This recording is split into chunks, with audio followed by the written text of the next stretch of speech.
Hello guys, good morning. For today's video, dahil mula noon ng panahon, wala tayong magawa at nakaisip ako ng paraan para gagawa ako ng kakanin. Ito ang tinatawag na cassava. Sa Hiligay nun, balinghoy.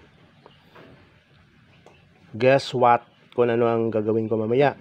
Ito yung pinaka main ingredients. At saka itong dahon na ito at saka yung coconut. So mamaya abang-abangan natin.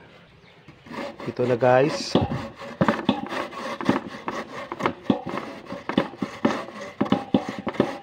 Grate natin yung cassava.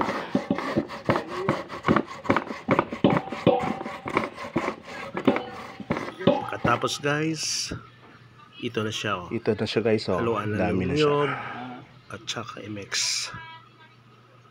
At ito na guys, luto na. Masarap guys. Thank you.